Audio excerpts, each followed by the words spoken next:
There's a special kind of heartbreak only builders understand. It is not losing money. It is not being rejected.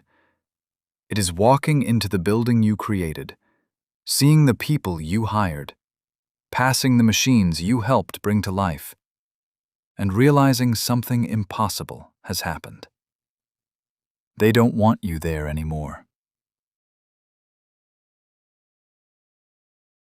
That was Steve Jobs in 1985.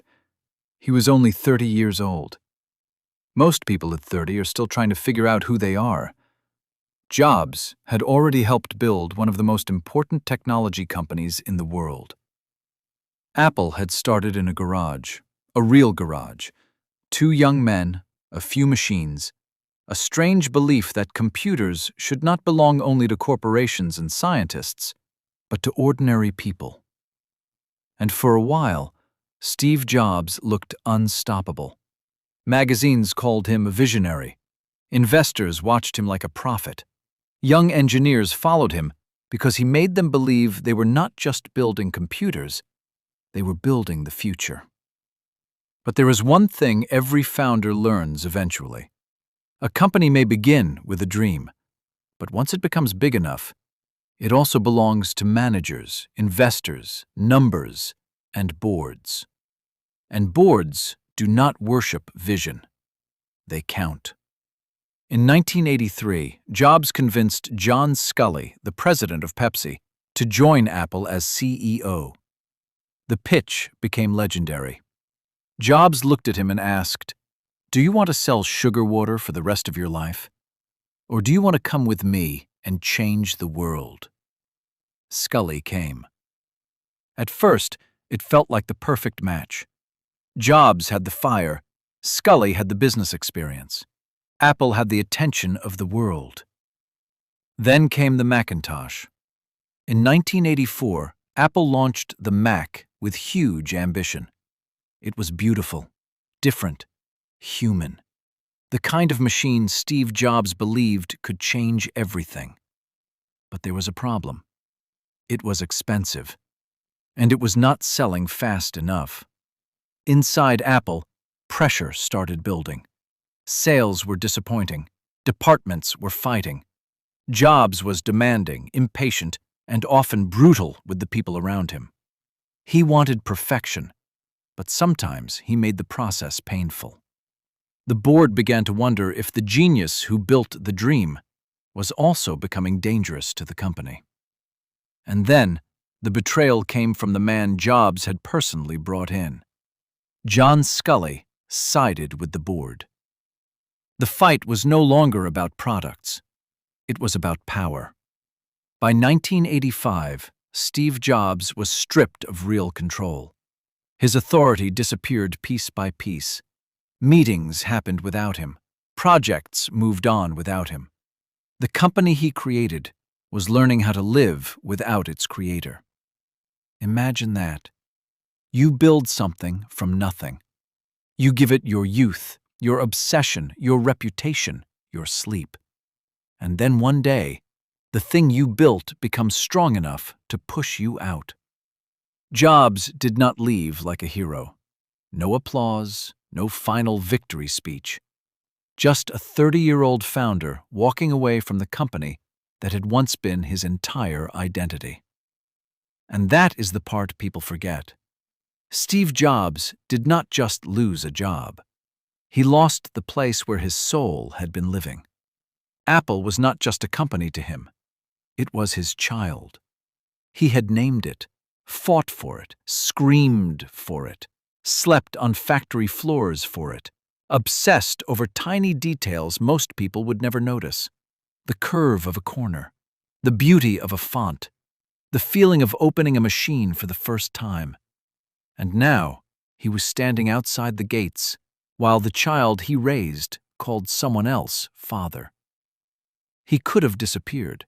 He was already rich. He could have bought a mansion, collected art, given interviews about how misunderstood he was, and spent the rest of his life as the bitter genius Apple betrayed. But Steve Jobs did something more dangerous. He started again. Not once, twice. First, he created Next. Next was supposed to be the perfect computer company. The company Apple could have been if nobody had stopped him. The machines were beautiful. The software was elegant. The design was obsessive. But the price was too high. The market was too small.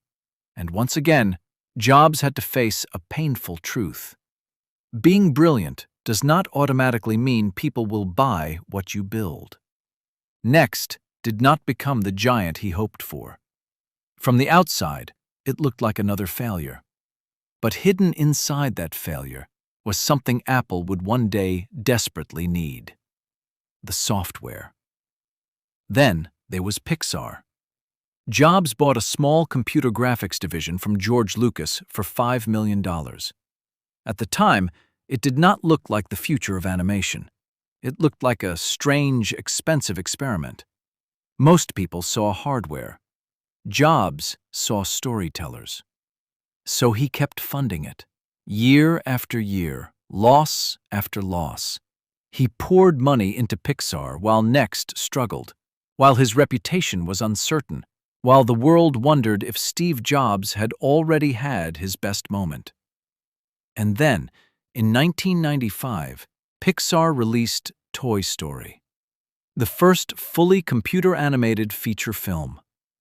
It did not just succeed, it changed cinema. Suddenly, Jobs was not only the man Apple had fired, he was the man behind a new kind of movie magic. But something even more important was happening during those years away from Apple. Steve Jobs was changing. The young Jobs had been explosive, brilliant, yes, but also harsh, difficult, sometimes impossible. The wilderness humbled him. Next taught him that beautiful technology still needs the right market. Pixar taught him patience. It taught him to trust creative people. It taught him that great work is not forced out of people by fear. It is pulled out of them by belief, taste, and timing. And while Jobs was learning those lessons, Apple was losing itself. The company had more products, but less identity. More managers, but less magic. It was making computers that looked ordinary. Beige boxes, confusing product lines, no clear soul. The company that once promised to change the world was now struggling to explain why it mattered. By the mid-1990s, Apple was in serious trouble. Then, in 1996, Apple bought Next for $429 million. Officially, Apple wanted the software, but everyone could feel the deeper truth. Apple had bought its way back to Steve Jobs. In 1997, he returned as interim CEO. People called him the iCEO, but this was not the same man who had left. He was still intense, still demanding, still obsessed, but now his obsession had direction. He looked at Apple's crowded product line and cut it down. He simplified everything. He asked the question Apple had forgotten: what are we really here to make? Then came the iMac. Colorful, strange, friendly, impossible to ignore. Then the iPod, 1,000 songs in your pocket. Then the iPhone, not just a phone, a turning point. Then the iPad. And with each product, Apple did not just recover. It became Apple again. The company that had once pushed Steve Jobs out eventually became one of the most valuable companies on earth under his leadership. But the most important part of this story is not that Jobs came back. It is who came back. Not the young founder who believed genius gave him permission to break people. Not the wounded man who wanted revenge. But a builder who had lost everything that made him feel powerful and found something deeper than power. Years later, Jobs said getting fired from Apple was the best thing that could have happened to him. He said the heaviness of success was replaced by the lightness of being a beginner again. That line matters, because sometimes success becomes a cage.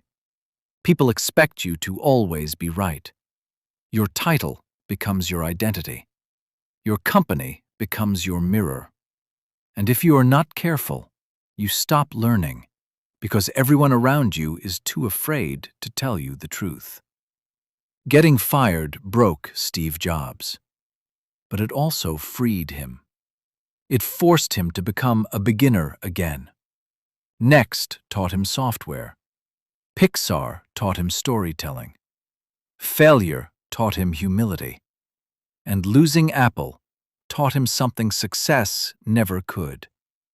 You can build something with your whole heart and still not own its future. That is a painful lesson, but it is also a powerful one. Because sometimes the room you are kicked out of is not the end of your story.